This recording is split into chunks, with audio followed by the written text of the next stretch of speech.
Welcome to Kiss the Reviews. I'm Armando. That's Corey. And today we're doing 2002's Sorority Boys. So before we get started, if you want to reach out, follow me or Corey on Twitter. You could follow me at Junior D's. You could follow Corey at Corey_idol. And as always, if you want to reach out and touch the show, sure, we'll get a little weird with it.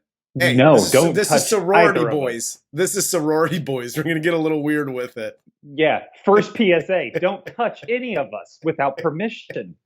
Yes. So if you want to follow us on the social medias, you can follow us at Kiss the Reviews on Twitter, Instagram, and TikTok. And let's get into the cast of 2002 Sorority Boys.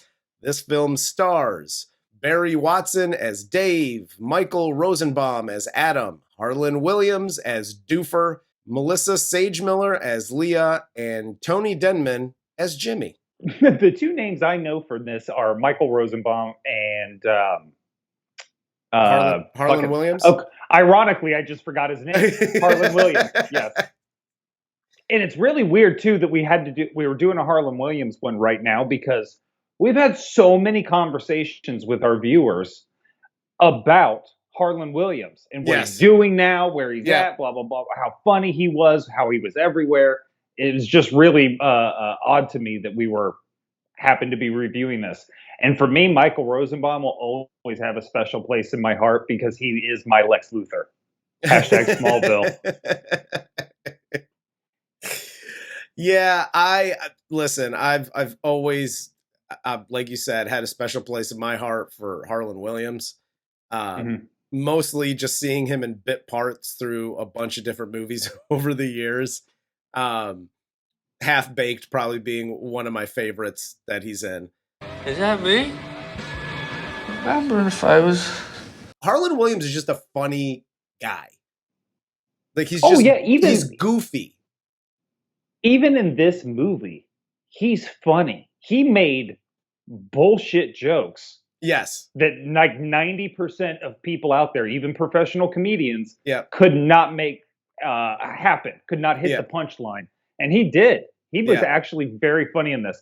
And obviously, I have to say this about Michael Rosenbaum one last time, because I feel like a fraud if I didn't mention that he was dating Sweet D in Gun Fever in the early seasons of Always Sunny. It would be my pleasure. I think the pleasure would be all mine.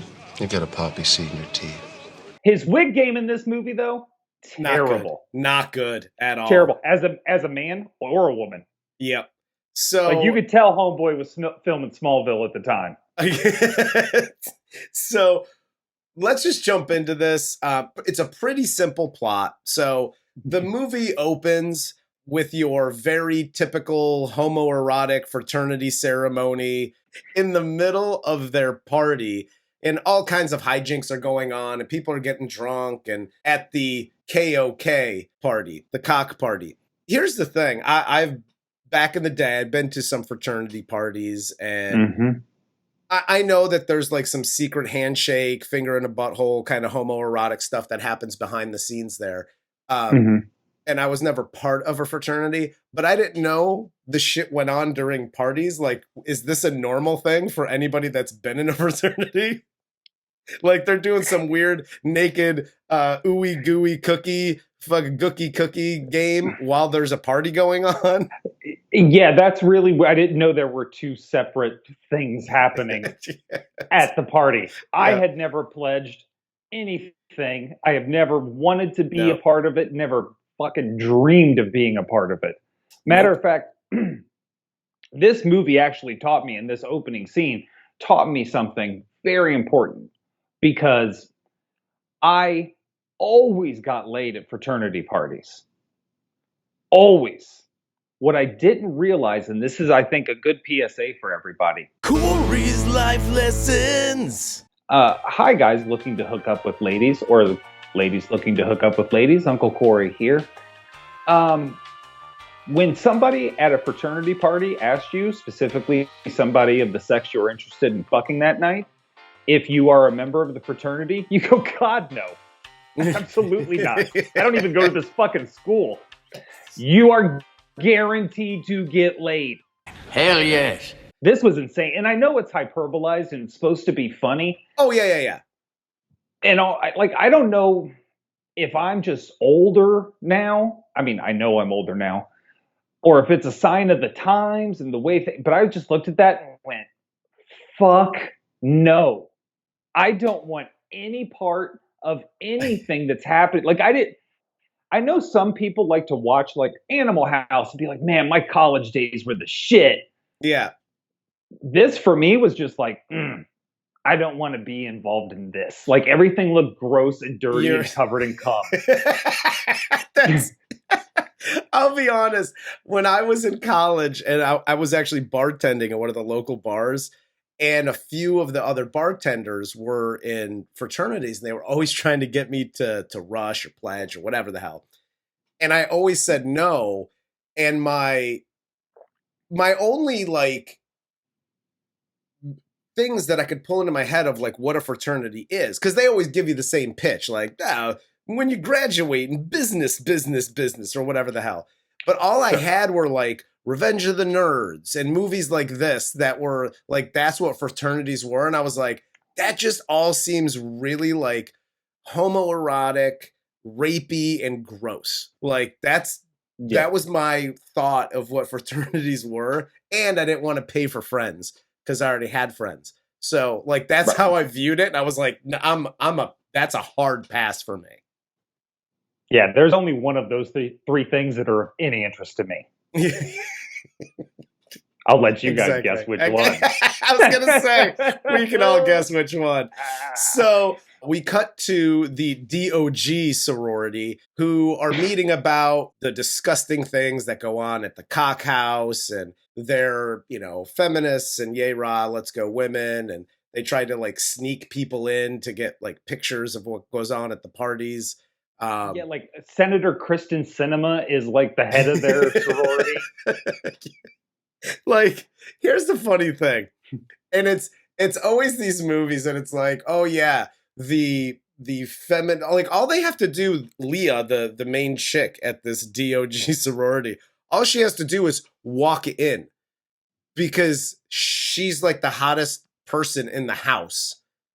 And the rapey fraternity guys will just be like, holy shit, yeah, totally, just walk right in.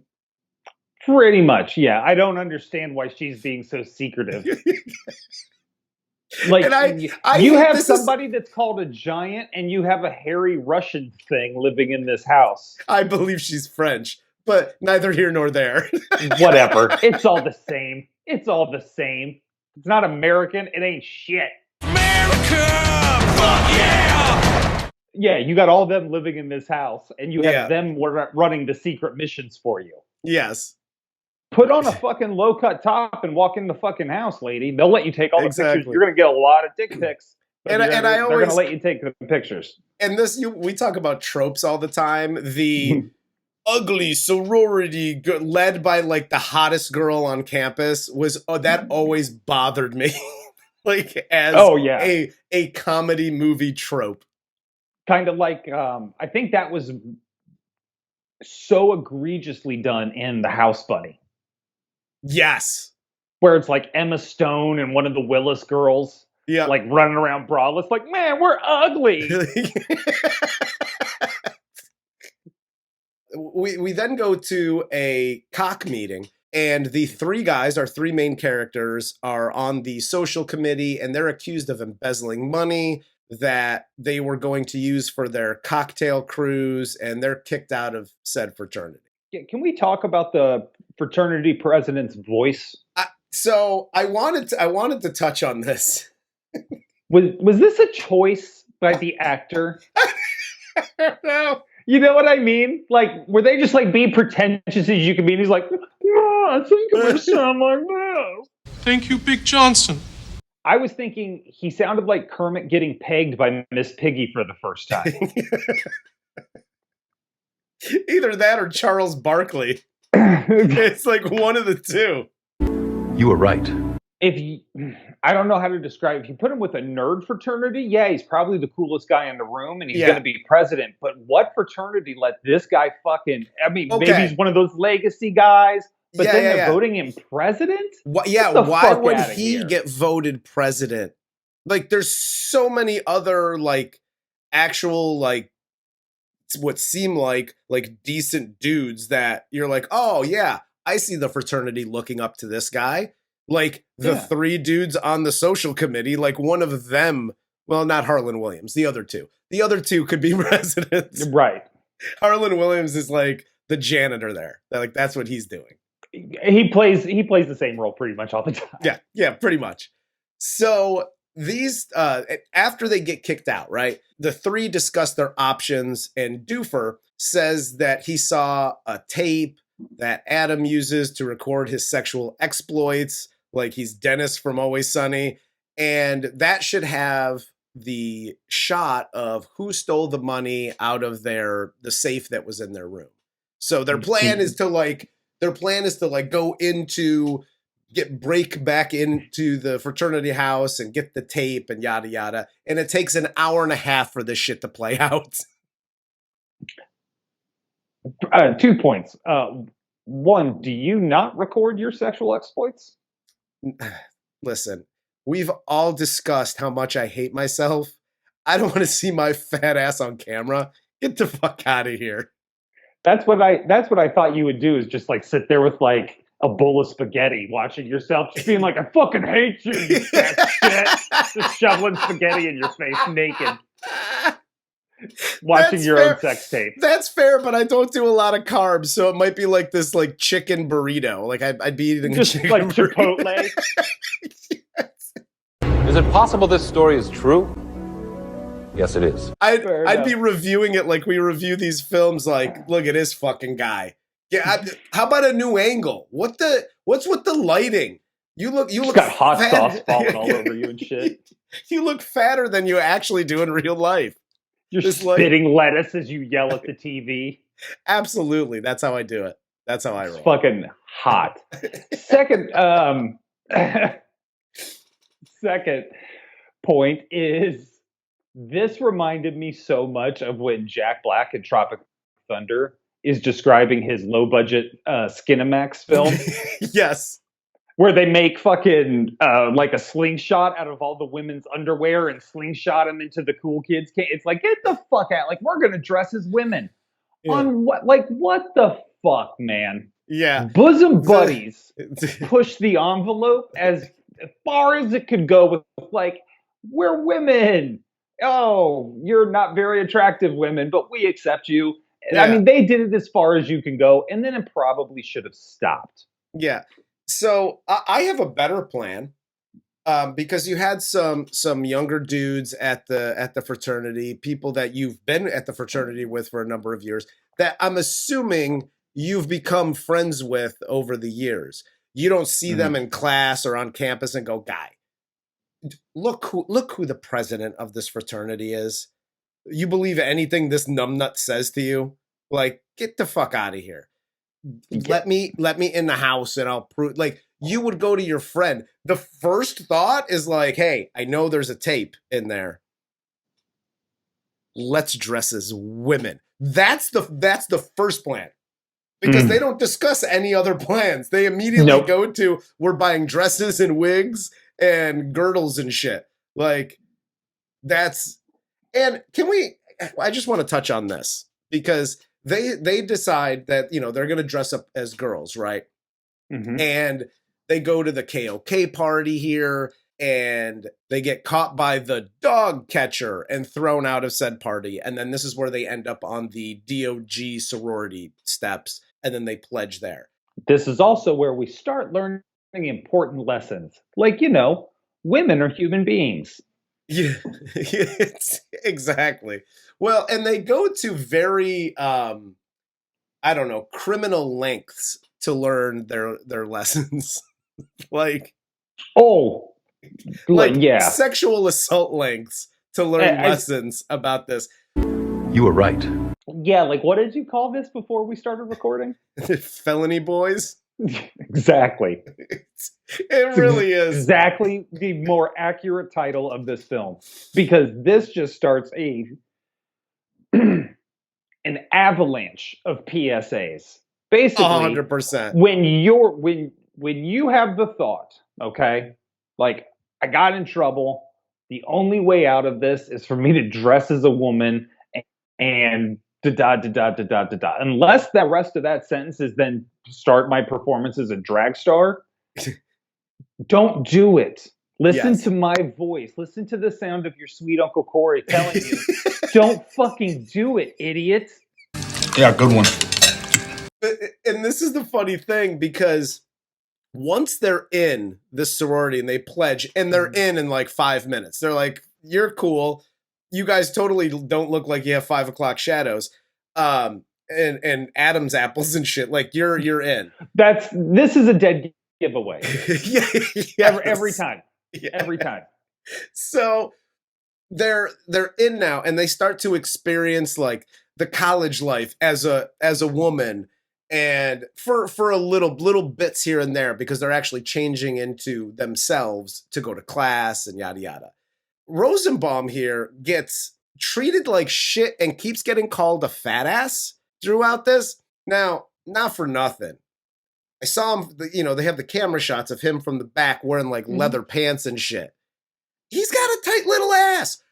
He's not fat. Like, he had to have been 140 pounds when this film was made. Because Harland Williams has always been he's just a tall, bigger dude. But these other two are this big around. Like, they are tiny little, like, waif men.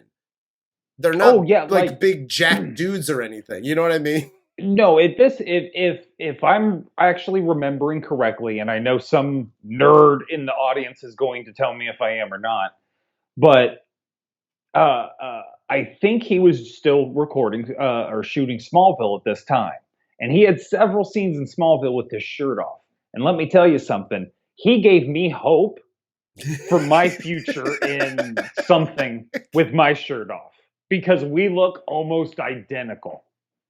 It's crazy. And you can see my heart beating through my chest. It's disgusting. You can. No, you literally can. I'll show you for a couple $100. Corey's skin is translucent. Yeah, it's disgusting.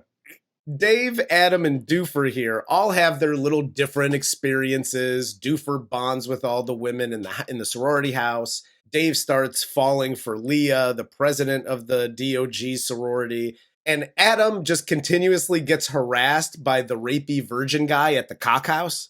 And relatable. I always got every fraternity party I ever went to, I got fucking harassed by the virgin-y cock guy. Yes. Like I don't know. For me, like, this guy was in all of these comedies. He was the awkward virgin, and like, because the roofie scene comes up next, which Harland Williams is like, hey, give him a roofie and we can, pretend like you're going to bang him, give him the roofie, and then yada yada. And they roofie each other, and then they both pass out. Yeah. And I think this pretty much goes without saying. Don't roofie people. Don't roofie people. Even if you're trying to steal use a tape. chloroform. It's so much easier. Yes. So much easier. Here's my other question about this. He can still go along this plan, okay? If you haven't listened to anything we've said, you've decided to buy the wigs and they have no money, so I don't know where the money came from, but whatever. You got the expensive wigs and clothes and all that shit. And now you have the virgin little wimpy kid who's literally a foot shorter than you that wants to bang. I'm pretty sure he could just beat the hell out of him, take the shit he needs, and get the fuck out. What do you got to roofie people for? Yeah, that was my biggest thing. Like, there's a whole scene when they give each other the roofie, and Rosenbaum does toss this fucking kid around and somehow boomerangs him out one window and through the other one. Yeah. And like, there's this whole crazy scene where the kid gets his ass kicked. Cool. Then the next morning he has to do the walk of shame, and he feels like shit because he now feels it. But he, again, is knocking the shit out of all these guys, making them shut the fuck up. Yeah. So again, why are you roofing anybody? And second question, Professor, why are you accepting a drink from this little fucker at all? Yes. Harland Williams is one of our protagonists, and he's got roofies. You don't think fucking Junior McFucking Rapies doesn't have one? Get the fuck out of here, Oh, man. 100%. Oh, by the way, Come you on. lived with this kid. Like, you know who he is. You don't think he's gonna try to roofie you too? Like, yeah, dude. This is the type of kid that tries to get a job at a women's prison. That's the 100%. only option he's got. Yes, exactly. That's my new thing. You're giving off a little bit of like women prison guard vibes. Ain't nobody sucking your dick for mashed potatoes here, bro. Ain't happening. No.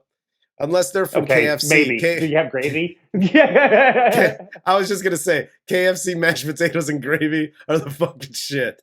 So as this whole roofie tape thing is happening, Dave, as a woman now, is with Leah at the sorority house, and they start to make out, but Dave runs away because there's a lot of like, hey, you're poking me in the back jokes with your finger guns or whatever the fuck. Dude, I'm not going to lie to you. When she said, when they were in the shower and he's washing her back or her hair or something, and she goes, you're poking me in the butt.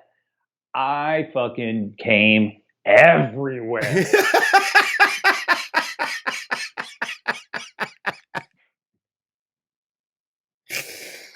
Oh, it was like an Italian fountain. Just it like was just woo. The Italian fountain in the market square. That's what Corey looked like. It even sputtered a couple times. Just The next day, Adam wakes up and attacks Dave because he was supposed to be his lookout at Rape Manor. And then they get into a big dildo fight that spills out into the front lawn to where they then see the poster for the annual sorority football game. And the winner gets to go on this cock cruise party, booze cruise thing. So they decide, because they're three dudes, they're going to go and they're going to beat the pretty girls sorority to win their fucking chance on the booze cruise. That's their next plan. Without hesitation and without discussion, they're like, totally. We're totally doing that. That's good. Yeah. It's perfect. This was one of the few scenes in this movie where I was legitimately excited to watch it. Because I was so excited to watch them win this game, like 78-0. Yes. Because that, by the way, would have been fucking hilarious comedy. And before you fucking at me, no, I don't think beating up women is fucking funny. But I think beating up white women is fucking hilarious. And that's what this fucking other sorority was full of. And it would have been fantastic. Yes. It would have been brilliant. Listen, and that's genuinely what should have happened here. And all of a sudden, these fucking 5'2", 100-pound little gnomes are wholesale beating ass out of grown. Harland Williams was in this fucking fraternity for 9 years. Yes. He's a 30-year-old man, dude. Are you fucking kidding? I'm 40 and I can beat the shit out of 6 of them without breaking a sweat. 100%. Like, there's no fucking way 100%. that scene should have played out the way it did. And the only thing I can think of is they played it that way and a test audience went, no, and shut it down. I was going to say they either played it in front of a test audience or wrote it and somebody in the room went, we can't have 3 grown men beating up women. Now, what they didn't take into consideration that they were all rich, prissy white bitches. Like, like your whole premise and your whole reasoning for everything makes perfect sense. Still funny. But I think there was somebody in the room or the test audience that said, yeah, 3 dudes and one of them who's been in this fraternity for 9 years, that makes him 27 years old. I don't think this is going to play well. No, like I know we're way out of bounds when we're going to reality, but Like, fuck, man. It's just so weird. And you don't have to even have them be like, listen, just run long. They're not catching you. Harland Williams is 6'2". Like, there's nobody gonna catch you. Just give me just run straight and I'll throw it to you. Yeah, nobody has to deliver an Ultimate Warrior clothesline to anybody. Exactly. You can have them just be like, boop, and they fall over. Yes. In reality, that's kind of what would have happened. Well, in this scene, the one shot that I found hilarious that I actually rewound was Rosenbaum with the ball, and he does the Heisman, and he just sits there until the lady or the chick runs into his hand, and then he pushes. Yeah. That one shot is hilarious. And so it does go to show, yes, you can have some of those scenes and have them be funny. He's not brutalizing them. That's just a funny shot. You know what I mean? Right, exactly. And also, we have to remember, we're watching a comedy about three guys in a fraternity who dress as a sorority to get back into their fraternity. Yes. We're living Can we drop the fucking bullshit? The charade. Just go with it. After all of this, they win the game on the final play, whatever, and then they show up to the dock for said booze cruise, and they're going to plan to steal the tape off the booze cruise bucket o' porn that apparently they're bringing on board. And they get there, and the Tri-Pies are already on board, and they take off without the DOG, the dog sorority. And here's how you get away with everything we were just talking about, is you still have that happen. Yes. None of them are physically injured the next day. Yes. They're all healthy. Maybe you have one with a bruise on her arm and one with a black eye. You know what I mean? One with a Band-Aid over her nose or something like that. Just so you're just oh shit, they did do that. But everybody's still there. They're still healthy. They're still trying to catch their rich dick. So it's all well and good. Yeah. And absolutely. You still could have even had the lady who's playing the giant in the movie still scored the final touchdown. Yeah. Rosenbaum could have been like, you know what? This is going to you. I believe in you. Fuck those bitches. And she's like, yeah they called me a fucking whatever the fuck, a freak. Yeah. And then she does her thing. Everything can still transpire the same way it does from the end of that until the booze cruise. Yeah. Everything is the same.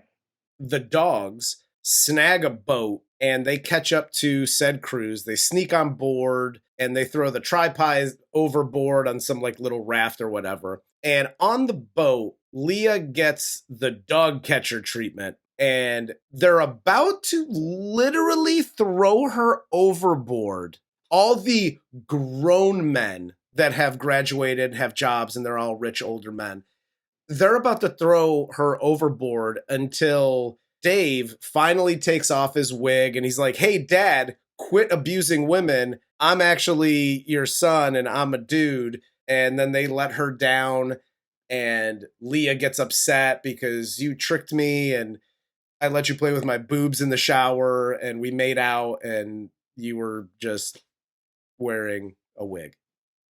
Yeah, and heads up to Leah. You did get tricked, but by the way, you were a little rapey yourself on the female version of Dave. Yes. You kept pressuring that poor girl over and over again.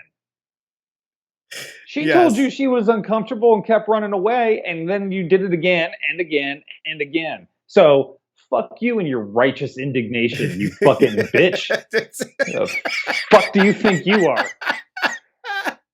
After this, all three are found out and they take their wigs off and we're the social committee, whatever. And they get the tape. Harland Williams finds the tape and they prove that they didn't steal the money and all is forgiven. And the president is now, I don't know. He gets strangled because apparently they just kill people and throw them overboard and they're like, yeah, let's toss this bitch overboard. Fuck this guy. He's just dead in the middle of the ocean. They're super into rape and murder. Yes, 100%. This is Skull and Bones. I wonder how related to the Kennedys they are. I think all of them are only twice removed. It's close. It's close. I'm gonna get us sued for that one. Don't sue us, Kennedys. What are they gonna sue us for? My drum set? Yeah. Like, we're gonna take your fucking USB camera and your drum set. Oh, darn. I have a ring light that makes me look orange. Would you like that? But afterwards, this movie ends when Adam becomes the KOK president. Dave quits the frat and goes after Leah to spill his feelings. And she's like, you tricked me, so I don't like you. And then later at the cock party, all is right with the world. And Leah shows up, talks to Adam, they kiss, and cut to the Tri-Pies stranded in the ocean on a raft, and they die. I don't know what happens to them. I'm assuming they just die. Is it possible this story is true? Yes, it is. They're burnt to fucking shit. They're dehydrated. Like, they're dead. That's the end of this comedy. Oh, no, they're dead. They're dead. And they're like, da-da-da-da-da-da, dead white bitches. That's funny. But yeah, you can't have the football scene. Like, that would be too over the top. Bridge too far, sir. I'm a Christian. How dare you? Oh, my God. But yeah, I mean, all in all, dude, there's so many of these movies. Oh, we'll join the sorority. We'll dress as women. Fraternity, sorority, comedy, hijinks. I hate to, because we've said this before, like, it's fart humor and it's not for me and blah, blah, blah. Like, this is a bit much. I found some of it funny, but most of like the jokes and all the scenes, it kind of just fell short, like as for a comedy. You know what I mean? And the only scenes I really found funny were the scenes that Harland Williams was in. Yeah, for the most part, I think Rosenbaum was probably the best actor on set. I think Harland Williams did the most with what he had to work with. Yeah. When he got hurt at the football game and saying he wanted his sweet giant, I was pissing my pants. I won't lie. That was really funny. But yeah, overall, look, the plot is so fucking basic. Absolutely. And that's fine. Those movies exist and will always exist. Yeah. But I think where it falls short is the jokes just weren't there unless you were super into, sexual assault. Yeah. And if you're not, then it's just a little, and it's not like, well, back in the day, you don't understand. No, I was alive during that day, and we weren't wholesale raping bitches. So I don't know where the fuck you grew up, but that was not how we did things. Yeah, no, I'm right there with you. Like, it's a bit much. It's tamer than most of the comedies like this. Mm-hmm. But it just, I don't know. I'm just like, yeah, if that shit's just not, like, maybe if you're this is like a 13 to 15-year-old, like, boobies kind of movie. You know what I mean? The dildo fight. Yeah. Like, trying to call some of these girls ugly, like Heather Mazzarano or whatever her name is. Yes. She's fucking hilarious and a great actor. I personally don't find her ugly, and I think she has got a fucking smoke show of a body, so I don't know what the fuck she's doing there. Yeah, well, it's one of those where it's like, oh, the girl's got her hair up in a bun and glasses. Let me guess, she lets it all hang out at the end, and she's gonna be hot. Yeah, exactly. And I'm so sick of the she's all that bullshit. Yeah, me too. But yeah, I mean, if you want to watch this movie, watch this movie. It's not for me. I got a couple of giggles out of it, but I was there for Harland Williams and really nothing else. Yeah, dude, there are so many better college movies. PCU, Animal House. Yeah. The fucking House Bunny, which is basically the same thing as this. Just with, actual women. Yeah. There's so many better movies that you can watch about college. Fucking Accepted with Justin Long is way better than this. That's such a great movie. those are all so much more accurate, I think, to a normal college experience. Yeah. Those are just more better worth your time. They're better written too. Just at the end far of the better day. written. So. Well, the jokes hit. They have better actors. Yeah, it's just, this is good. I hope everybody got paid and they got their names on, IMDb for it. But at the same time, this did not stand the test of time in any way, shape, or form. Nope, not at all. But that's all I got. You got anything else for this one? Nada, senor. All right. Well, for Corey, I'm Armando. This is Kiss the Reviews, and this was 2002 Sorority Boys. Same.